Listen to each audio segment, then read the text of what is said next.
오늘 하나님 주신 말씀은 마가복음 15장 33절부터 41절 보겠습니다.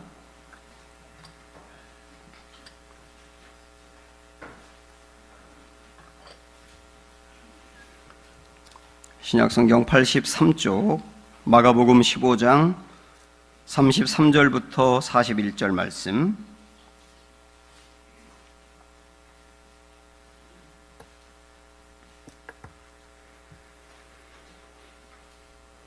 제6시가 되매 온 땅에 어둠이 임하여 제9시까지 계속하더니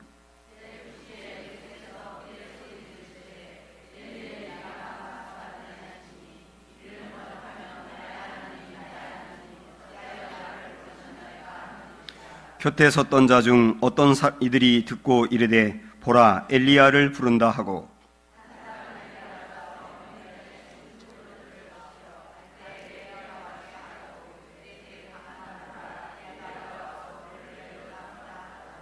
예수께서 큰 소리를 지르시고 숨지시니라.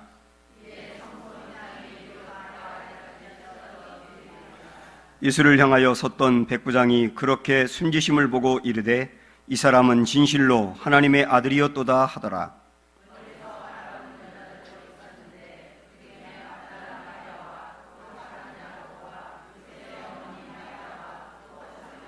같이 읽습니다. 이들은 예수께서 갈릴리에 계실 때에 따르던 섬기던 자들이요 또 이 외에 예수와 함께 예루살렘에 올라온 여자들도 많이 있었더라. 아멘. 네, 우리 주변 분들하고 서로 사랑의 교제를 나누겠습니다. 인사하시죠. 사랑합니다. 축복합니다.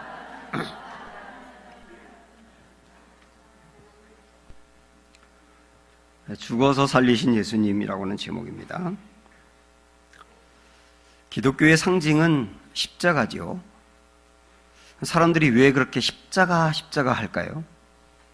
십자가를 든든히 붙들고 살아라 그런 말도 하고 십자가를 믿어야 구원을 받는다 그런 말도 합니다. 정확히 말하면 십자가에서 하나님이 행하신 일을 믿어야 구원을 받는다 그 말인데 그 말을 그렇게 표현하기도 합니다. 십자가를 든든히 의지하면 살아난다 이런 말도 하거든요. 그리스도인들은 물론 믿지 않는 사람들도 십자가를 목걸이로 하고 다니는 경우도 많이 봅니다. 근데 실제 십자가는 흉악한 죄인이 사형당한 치욕스러운 사형 도구였습니다. 로마 시대 때 국가를 전복하기 위해서 대항한 반역자라든지 수많은 사람을 죽인 연쇄살인범 같은 사람이 사형당하는 도구가 십자가였어요. 그러다 보니까 그 십자가에서 죽을 때 온몸에서 피가 빠져나가면서 서서히 인간이 당할 수 있는 최고의 고통을 당하며 죽다 보니까 로마 시민권을 갖고 있는 사람들은 아무리 큰 죄를 지어도 십자가에서 죽지 않았어요. 그만큼 매우 고통스러운 방법이었다 그 말이죠. 그런데 이 십자가에서 예수님이 돌아가셨는데 우리는 그걸 자랑한단 말이에요. 전혀 부끄럽게 여기지 아니하며 십자가를 가장 중요한 상징으로 생각을 하고 십자가를 중요하게 여기고 있습니다. 왜 그럴까 하는 것을 오늘 고난주간이 시작되는 이 주일날 살펴봐야 합니다. 오늘 우리가 읽은 말씀 37절에 보면은 예수께서 큰 소리를 지르시고 숨지시니라 이렇게 말씀합니다. 우리 예수님은 이 땅에 오신 것부터 특이하고 이 땅에 오셔서 사람들에게 말씀을 전한 그 내용이 권세가 있었고요. 병자들을 살리고 심지어는 죽은 자까지도 살려내고 소외된 자들과 함께하고 낙심 가운데 빠져 살고 있는 사람에게 소망을 주며 그들을 일으켜 세우신 누가 따라올 수 없을 정도로 훌륭한 인생을 사셨거든요. 그런데 우리 예수님의 생애에서 가장 중요한 것은 사실은 삶이 아니고 죽음이에요. 그래서 오늘 우리가 읽은 이 37절에 예수님이 십자가에서 돌아가셨다는 말씀을 중심으로 그 앞에 나오는 말씀하고 뒤에 나오는 말씀은 십자가가 무엇을 의미하는지를 우리에게 알려주고 십자가를 통해서 이루어진 일을 우리에게 보여주고 있습니다. 굉장히 중요한 말씀이에요. 그러면 십자가를 통해서 주님이 이루신 일이 무엇이냐? 우선 하나님의 진노가 쏟아졌는데 그 진노를 예수님이 받으셨어요.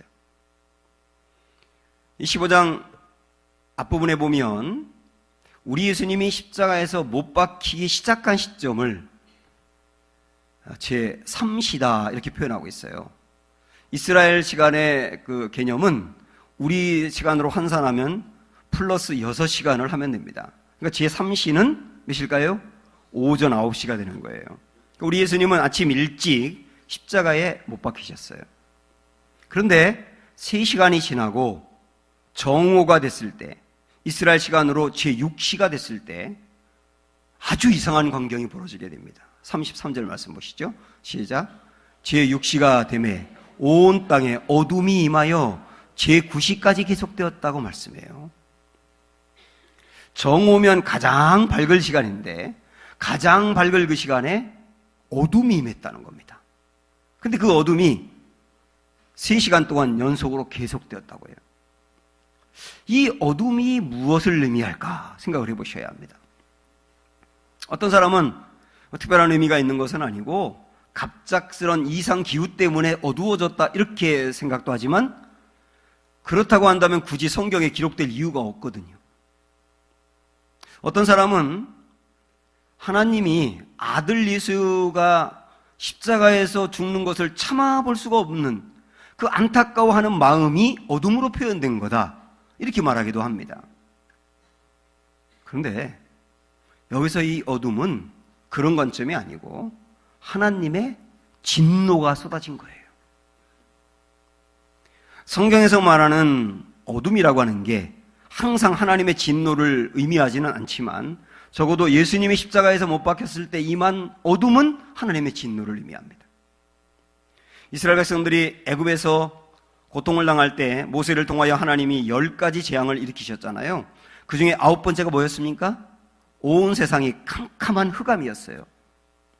그 흑암은 하나님이 이집트에 진노하셨다는 뜻이에요. 더욱 이사야 13장의 말씀을 보면 하나님의 진노가 어둠으로 표현되는 것이 명백히 나와 있습니다. 보십시오. 시작. 보라, 여호와의 날 곧 잔혹히 분냉과 맹렬히 노하는 날, 이 여호와의 진노죠. 그 날이 어떻게 됐나요? 이르러 땅을 황폐하게 하며 그 중에서 죄인들을 멸하리니 하늘의 별들과 별 무리가 그 빛을 내지 아니하며 해가 돋아도 어두우며 달이 그 빛을 비추지 아니했다. 해와 달과 별들이 빛을 비추지 않았다는 말은 다르게 말하면 어떤 뜻입니까? 어둠이 임했다는 뜻이에요. 그러니까 여호와 하나님이 진노할 때 어둠이 임했다고 여기도 표현하고 있지 않습니까? 그러니까 우리 예수님이 십자가에 못 박혔을 때 3시간 만에 진노가 3시간 동안 임했던 그 어둠이 임했던 것은 하나님의 진노가 쏟아졌다는 뜻이에요. 그러면 여기서 우리가 생각을 해봐야 합니다. 이 하나님의 진노가 누구에게 쏟아진 거죠?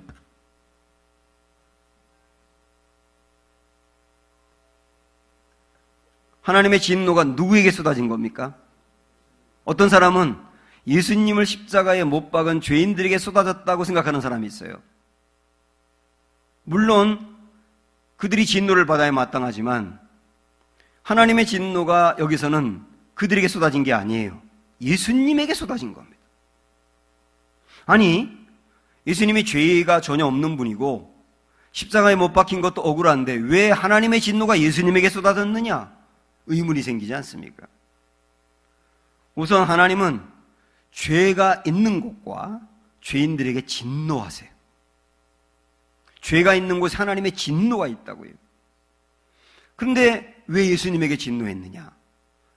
예수님이 십자가에서 못 박힌 것은 죄가 없는 분이지만 모든 죄인들의 죄를 담당한 거예요.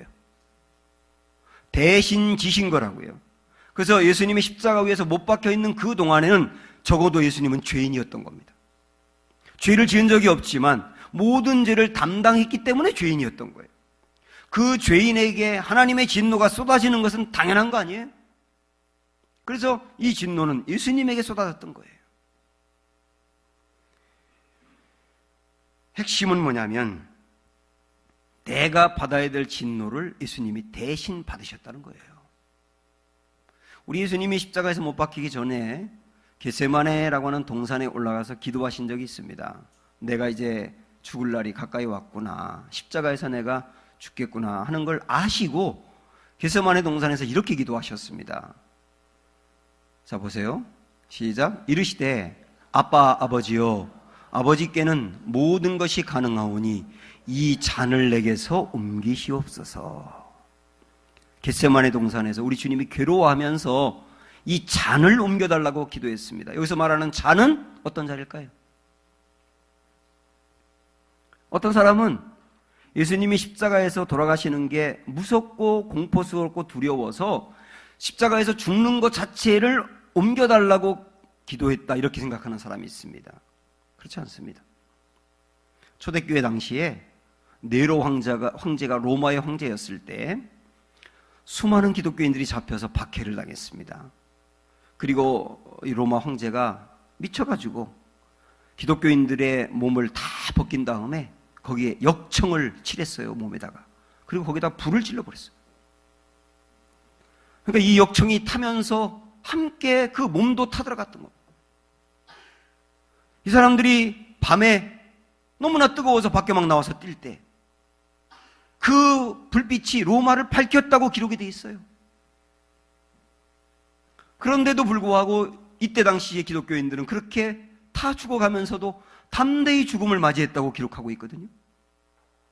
근데 우리 예수님이 십자가에서 돌아가시는 것이 두렵고 무서워서 나 안 죽고 싶어요 그랬다고요? 아닙니다. 그럼 여기서 우리 주님이 이 잔을 내게서 옮겨달라 할 때 이 잔은 어떤 잔일까요? 하나님의 진노의 잔을 말하는 거예요. 하나님의 진노의 잔. 하나님이 죄에 대하여, 죄인에 대하여 쏟아붓는 진노가 우리 예수님에게 임할 수밖에 없어요. 왜? 모든 죄를 안고 가는 분이니까. 그 진노가 너무나 힘들고 고통스러웠던 거예요. 그래서 옮겨달라고 기도했지만 그럼에도 불구하고 끝내, 그러나 이 진노마저 제가 담당해야 된다면 이것까지도 담당하기를 원합니다 하고 기도하시잖아요. 사랑하는 여러분, 우리가 십자가를 묵상할 때 가장 중요한 핵심은 대신이라는 거거든요. 대신. 내가 받아야 마땅한 것 대신 예수님이 받으셨다. 내가 죄인인데 대신 예수님이 죄인이 되셨다. 내가 진노를 받아야 마땅한데 예수님이 대신 진노를 받으셨다. 그게 중요한 의미입니다. 어떤 분은 또 이렇게 생각을 합니다. 아니, 예수님이 2000년 전에 십자가에서 돌아가셨는데 그 진노를 예수님 받으신 것 때문에 왜 내가 진노를 안 받나요? 2000년이 지난 다음에 태어난 내가요, 무슨 효력이 있나요? 라고 말할지 모르지만 여러분 분명히 아십시오. 예수님이 2000년 전 십자가에서 이루신 일은 그 다음에 태어나는 모든 세대에도 효력이 있는 거예요. 그래서 예수님이 십자가에서 못 박힌 일이 다음에 태어날 세대에도 그 십자가를 믿으면 구원을 받고 진노를 받지 않는다는 것을 이미 이루신 일이기 때문에 우리도 그걸 믿으면 진노가 떠나가는 겁니다. 우리 예수님의 십자가는 하나님의 진노를 받는 일이었고, 그래서 내가 진노받지 않는다는 겁니다. 또 하나, 예수님의 십자가는 어떤 의미가 있을까요? 하나님으로부터 버림받은 일입니다. 34절 보세요. 시작. 제9시에 예수께서 크게 소리 지르시되 엘리 엘리 라마 사박다니 하시니, 이를 번역하면 나의 하나님 어찌하여 나를 버리셨나이까 하는 뜻이라. 마가는 요 말씀을 기록할 때 엘리 엘리 라마 사박다니라고 하는 말을 빼고 뒤에 번역된 것만 올려도 되거든요. 그런데 엘리 엘리 라마 사박다니라고 하는 히브리어, 예수님이 십자가 위에서 실제 하셨던 그 말씀, 그걸 그대로 옮겨놨어요. 왜 그럴까요? 이 말이 굉장히 중요하기 때문에 그렇습니다. 예수님이 십자가 위에서 버림을 받으셨는데 어떤 사람은 또 이렇게 생각합니다. 예수님이 그 위에서 절규하신 게 말이죠, 나의 하나님 어찌하여 사람들이 나를 버립니까? 이렇게 했다고 생각하는데 그게 아닙니다. 우리 예수님은 물론 사람들로부터 버림을 당하셨어요. 그런데 사람들이 예수님을 버린 것 때문에 절규한 게 아닙니다. 우리 예수님은 오히려 십자가 위에서 당신을 십자가에 못 박고 조롱하고 모욕하는 사람들을 위하여 하나님께 기도하며 하나님 아버지 저들을 용서해 주십시오 모르고 하는 겁니다. 그러면서 그들을 두둔하지 않습니까? 그래서 예수님을 십자가에 못 박은 사람들, 그들이 자기를 버린 것 때문에 한탄한 게 아니라고요.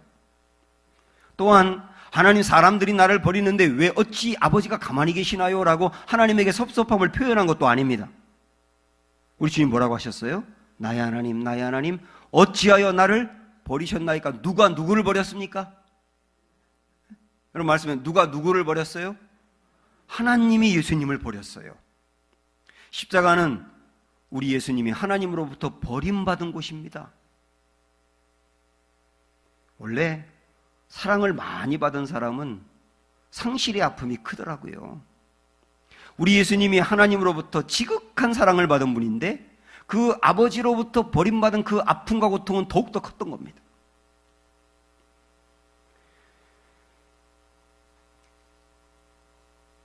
역시 십자가에서 중요한 것은 대신,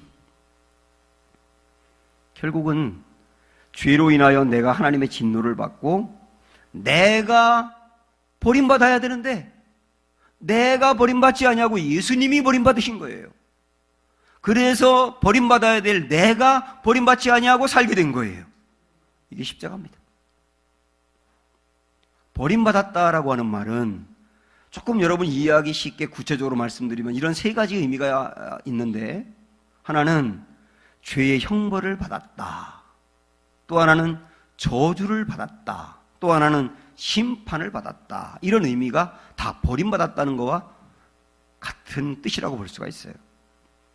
우리 예수님이 십자가 위에서 버림을 받은 것은 곧 죄의 고통을 받으셨다는 뜻입니다. 우리 주님이 십자가에서 딱 못 박히기 전에 로마의 군인들이 예수님에게 모략을 탄 포도주를 권했었거든요. 23절 한번 보시죠. 시작. 몰약을 탄 포도주를 주었으나 예수께서 받지 아니하시니라. 마태복음에 보면 쓸개를 탄 포도주라고 표현하고 있는데, 쓸개나 모략이나 감각을 마비시키는 효과가 있습니다. 그러니까 이 군인들은 말이죠, 십자가에 못 박히기 직전에 예수님에게 그걸 권한 이유가 뭐냐면, 이제 예수님의 손목에다가 대못이 박힐 겁니다. 발목에도 대못이 박힐 겁니다. 여기서 피가 나올 거고요, 뼈가 으스러지는 고통이 있을 거예요. 이걸 어떻게 참냐 말이에요. 그리고 머리에는 가시관을 써가지고 가시관이 찌를 때마다 피가 온 얼굴을 덮을 텐데 이 고통이 얼마나 크겠냐 말이에요. 창으로 옆구리를 찔러서 옆구리에서 피가 쏟아져 나오며 고통을 느낄 텐데 어쩌면 내장이 쏟아져 나올 수도 있는데 그거를 또 어떻게 견디냐 말이에요. 그래서 고통을 완화시키기 위해서 모략을 탄 포도주를 준 거예요. 근데 여러분 이걸 아셔야 됩니다. 여기 말씀을 보면 예수께서 어떻게 했다고 나와요? 받지 않았다고 나와요. 이것은 무엇을 의미하느냐? 예수님이 고스란히 그 고통을 다 당하셨다는 뜻입니다. 대못이 여기 박히는데 마취 효과가 전혀 없는 상태로 못이 여기 박히는 걸 그냥 고통을 고스란히 당하셨고요, 가시관도 창도 찔리며 그 아픔을 그대로 다 당하셨어요. 왜 그랬습니까?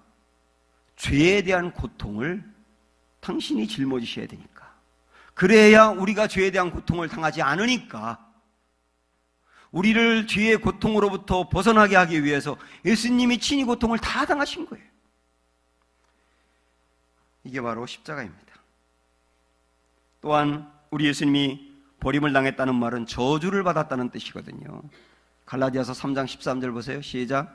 그리스도께서 우리를 위하여 저주를 받은 바 되사 율법의 저주에서 우리를 속량하셨으니 기록된 바 나무에 달린 자마다 저주 아래에 있는 자라 하였습니다. 분명히 나오지 않습니까? 예수님이 어떻게 되셨다고요? 저주를 받았다고요. 저주라고 하는 말은 멸망이라는 뜻도 있고, 그리고 조금 더 쉽게 말씀드리면 하나님에게서 분리된다는 뜻이 있어요. 분리된다. 만약에 어떤 집의 아들이 아주 말썽을 심하게 부려서 엄마가 아무리 이야기하고 부모가 아무리 통제해도 안 될 때, 뭐 그럴 리가 없겠지만은 그 아들을 데리고 주민센터에 가가지고 호적에서 파낸다.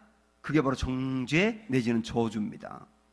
그래서 우리 예수님이 십자가에서 저주를 받으셨다는 말은 하나님과의 관계가 끊어졌고 영원토록 멸망받을 자리에 섰다는 뜻입니다. 물론 다음 주에 우리가 보겠습니다만 그 예수님을 우리 하나님이 부활시키심으로 회복이 됐지만 그게 저주예요. 그게 정죄예요.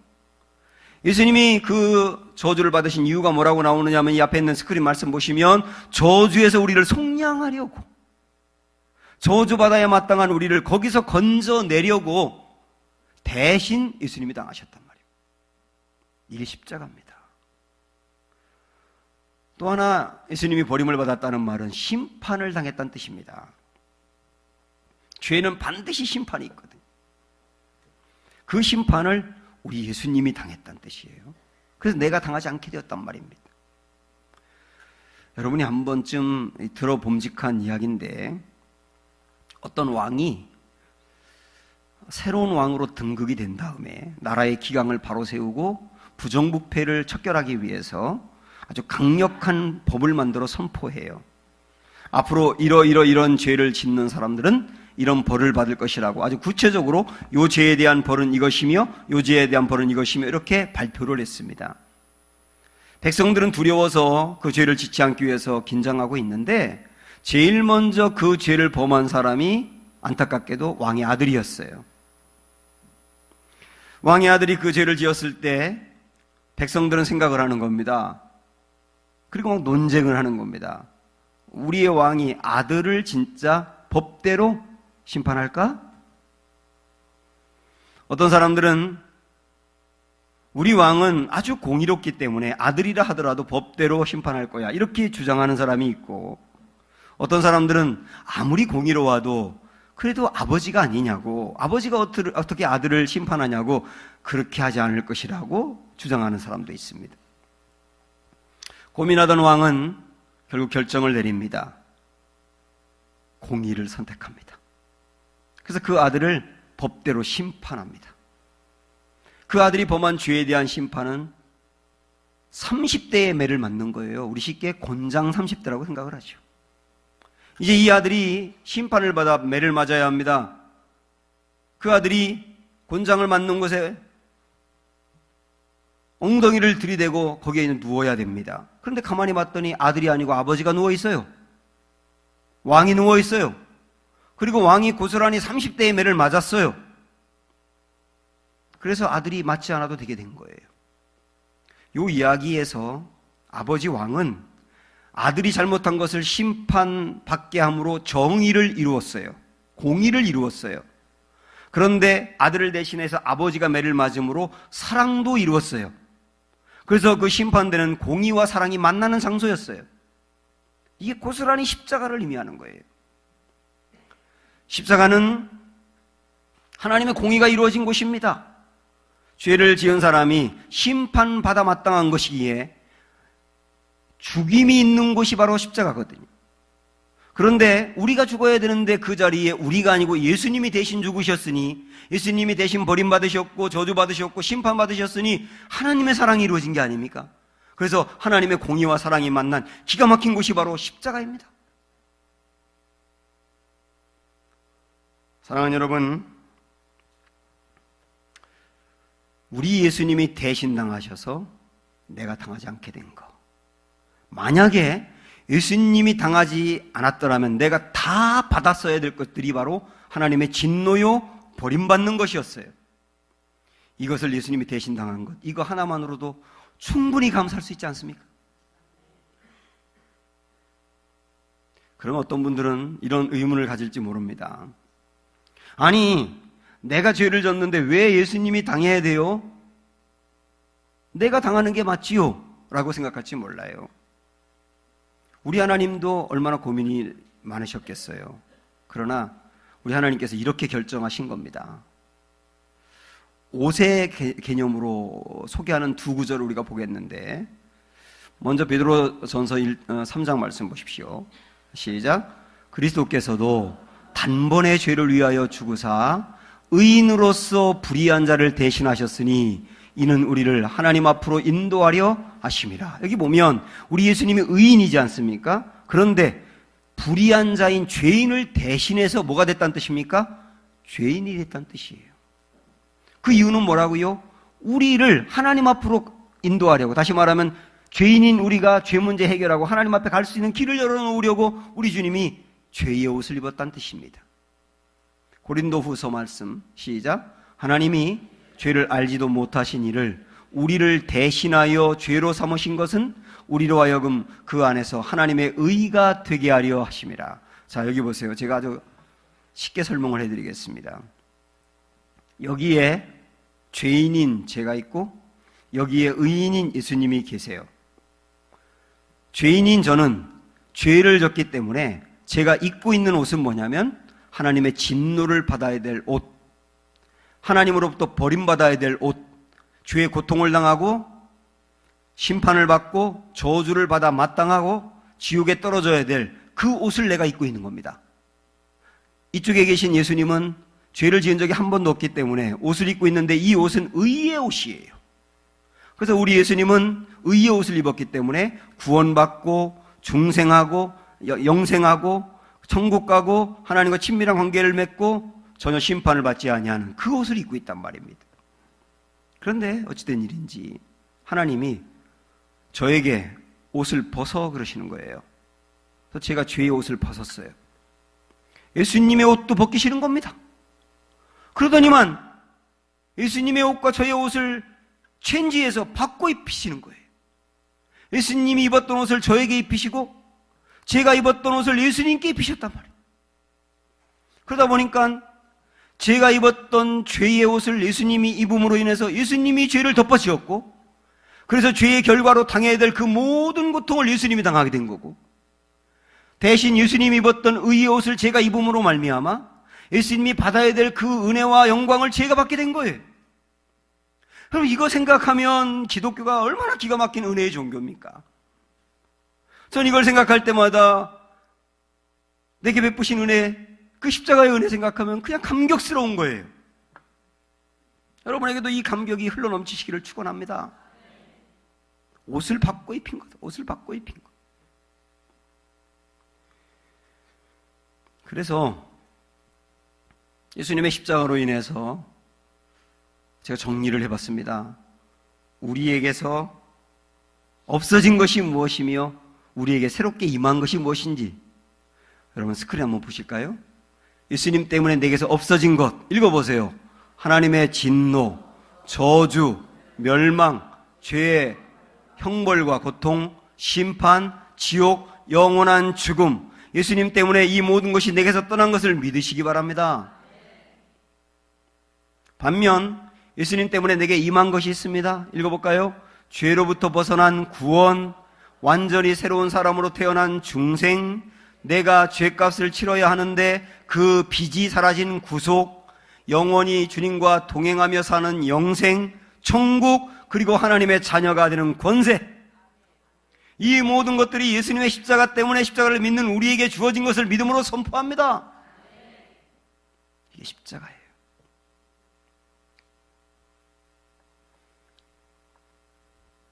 부모의 속을 썩이면서 엉망으로 살던 사람이 나중에 부모님에게 감사할 때가 있습니다.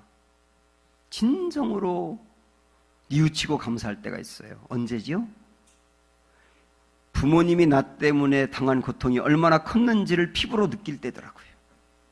그때는 진짜 감사합니다. 아버지가 내게 해준 게 뭐냐고 대들던 애도 아버지가 내게 해준 게 너무나 크다고 감격해요. 우리가 신앙생활하면서 정말 주님에게 감사하고 변하고 신실해지는 굉장히 중요한 기회가 뭐냐면 내가 죄 때문에 받았어야 될 것이 무엇인지를 생생하게 알고, 그런데 그걸 내가 받지 아니하고 예수님이 대신 받았기 때문에 나는 거기서 벗어났다는 걸 진짜 믿음으로 깨달을 때는 우리 입에서 뭐가 나오느냐 하면 감격과 감사가 나오게 돼 있어요. 저는 이 고난주간을 시작하면서 이런 감사가 우리에게 흘러넘치시기를 축복합니다.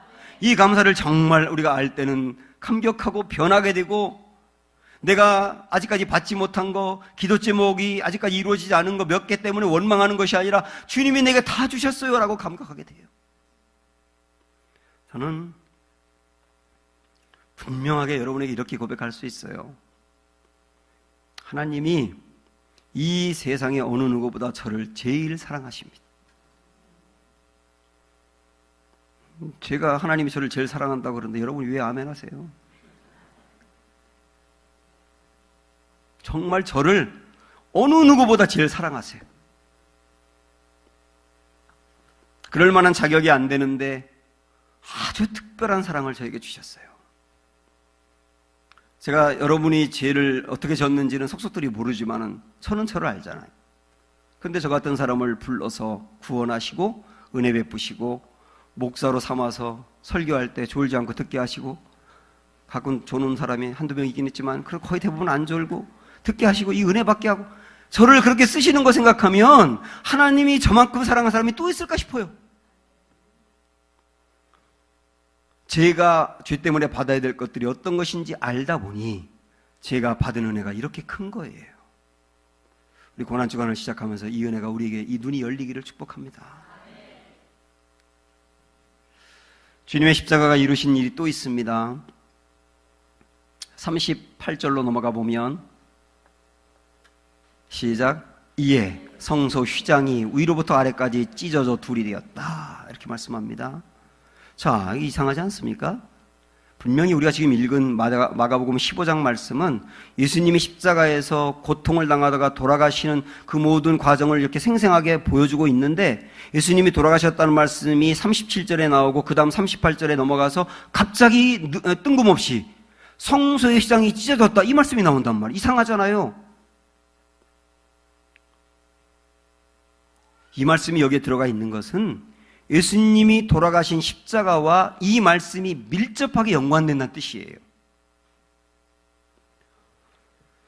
여러분 알고 계신 것처럼 성전은 성소와 지성소로 이렇게 나뉘어져 있어요. 우리 지금 교회로 이야기한다면, 굳이 이야기한다면 이 앞쯤 이렇게 나누어서 여러분이 앉아 계신 곳을 성소라 그러고, 제가 있는 이 강단이 있는 곳을 지성소라 그럽니다. 그리고 성소와 지성소 사이에 휘장이 놓여 있어요. 이 휘장은 일반 커튼같이 얇은 게 아니고 굉장히 두꺼운 거라서 사실은 벽과 같은 겁니다. 벽과 같은 휘장이 성소와 지성소 사이를 딱 가로막고 있다고요. 그리고 어느 누구도 이 지성소 안으로 들어가지 못합니다. 단 대제사장 한 명만 1년에 그것도 딱 한 번 이 안으로 들어갈 수가 있어요. 이게 무슨 의미냐면, 죄인이, 지성소는 하나님이 계시는 곳을 상징하는데 죄인이 하나님을 만나지 못하도록 차단했다는 뜻이에요. 그 휘장입니다. 그런데 예수님이 십자가에서 못 박힐 때 그 휘장이 찢어졌다고요. 근데 여러분 이 말씀 보면 어디에서 어디로 찢어졌다고 나옵니까? 위에서 아래예요. 만약에 아래에서 위로 찢었다는 말은 사람이 찢었다는 뜻이겠지만, 위에서 아래로 찢었다는 말은 누가 찢었다는 뜻입니까? 하나님이 찢었다는 뜻이에요. 하나님이 성소와 지성소를 맡고 있던 걸 하나님이 스스로 찢으셨어요. 그 말은 뭐냐면 누구든 지성소로 들어가라 해요. 누구든 들어가라. 다 들어가라. 다 들어가서 하나님 만나라. 하나님과 교제하고 하나님의 음성 듣고 하나님께 기도하고 다 들어가라. 무엇으로 이 길이 열렸다고요? 십자가로. 예수님이 십자가에서 죄인이 당해야 될 것들을 다 당하시고 나니 우리 하나님이 휘장을 찢으시고 누구든 하나님 만날 수 있는 길을 열어주셨단 말입니다. 그러므로 사랑하는 여러분, 담대하게 예수님의 피를 힘입어 주님의 보좌 앞에 나아가시기를 축원합니다. 나아가서 기도하세요. 달라고 구할 수 있는 특권이 우리에게 주어졌어요. 우리가 하나님 앞으로 나아가는데 제한하거나 막고 있는 장애물은 없어졌어요. 활짝 열리게 된 거예요. 이게 십자가의 은혜입니다. 또 하나, 십자가가 이루신 일이 39절에 또 나옵니다. 시작. 예수를 향하여 섰던 백부장이 그렇게 숨지심을 보고 이르되 이 사람은 진실로 하나님의 아들이었도다 하더라. 여기에 보면 백부장 이야기가 나오는데, 백부장은 로마의 군대 지휘관입니다. 100명의 군인을 데리고 있는 지휘관이에요. 이 사람은 로마 사람이고, 그래서 예수님을 원래부터 믿었던 사람이 절대 아닙니다. 로마의 이 백부장들은 원래 장교 출신이 아니고 사병 출신인데 혁혁한 정과를 이루었다든지 뭔가 지휘관에게 마음에 들어서 올라가서 장교의 자리인 백부장까지 가게 되거든요. 그러니까 이 사람이 백부장이 되었다는 말은 사병이었을 때부터 전쟁에 많이 나가고 굉장히 많은 사람을 죽이고 지금도 예수님을 죽이는 것을 책임지고 있단 말이지요. 이 사람의 삶은 한마디로 이야기하면 어둠이었어요. 어둠. 예수님을 모르던 사람이고 수많은 사람을 죽이는 사람이고 어둠이었다고요. 그런데 이 사람이 예수님이 십자가에서 못 박히는 모든 과정을 책임지고 집행하다 보니 예수님이 마지막 숨을 딱 거두셨을 때 이 사람의 마음에 확신이 생긴 거예요. 아, 지금 십자가에서 돌아가신 저분은 하나님의 아들이다. 원래 하나님을 믿었던 사람이 아닌데 이 사람이 예수님이 돌아가시는 모든 과정을 보고 난 다음에 이 믿음을 갖게 된 겁니다. 이건 다르게 이야기하면 어둠 가운데 살던 백부장이 십자가를 통하여 빛으로 나오게 됐다는 뜻입니다. 예, 십자가는 무엇입니까? 어둠 가운데 있는 사람들을 빛으로 인도하는 거예요. 지금도 마찬가지입니다. 어둠 가운데 살고 있고 죄로 인한 어둠, 고난으로 인한 어둠 가운데 있는 사람들이 예수님을 만나 십자가를 믿고 의지하기만 하면 그들에게 반드시 빛의 인생이 주어지게 될 거예요. 39절에는 백부장 이야기가 나오지만 한 절 뒤에 넘어가 보면 40절에는 막달라 마리아 이야기가 나옵니다. 보세요. 시작. 멀리서 바라보는 여자들도 있었는데 그 중에 막달라 마리아와 또 작은 야고보와 요새의 어머니 마리아와 또 살로메가 있었다고 나옵니다. 여기에 제일 먼저 나오는 이름이 막달라 마리아입니다. 여러분도 아시죠? 막달라 마리아는 고아였습니다. 부모가 일찍 죽었어요. 그래서 그랬는지 막달라 마리아에 대한 기록을 이렇게 복음서에 나와 있는 기록을 종합해 보면 이 여자를 많은 죄를 지은 여인이라고 표현하는 것이 있어요.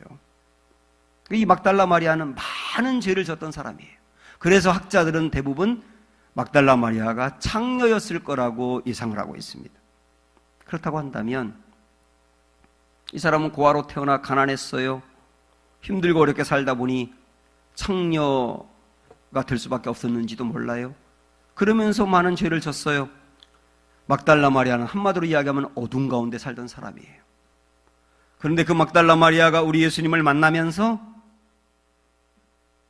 이미 끝난 인생인 줄 알았는데, 깨진 인생인 줄 알았는데 예수님을 만나면서 그 안에 소망이 생기게 됐고 어둠을 박차고 빛으로 나오게 된 겁니다. 그래서 막달라 마리아는 예수님이 십자가에 못 박힐 때까지 있었고 부활을 제일 먼저 목격한 사람이 아닙니까? 그렇게 하나님은 그 마리아의 인생의 후반전은 전혀 다른 인생으로 만들어 놓으신 거예요. 십자가를 통하여서. 사랑하는 여러분, 오늘의 십자가의 의미가 여러분에게 속속들이 믿음으로 자리 잡기를 원하고 십자가에서 모든 이룬 일들이 여러분의 것이 되기를 원하고 그래서 우리 안에 있는 모든 작은 어둠까지도 산산이 사라지고 빛으로 나오는 은혜가 있기를 주님의 이름으로 축원합니다. 우리 함께 찬양합니다. 오늘 말씀 생각하시면서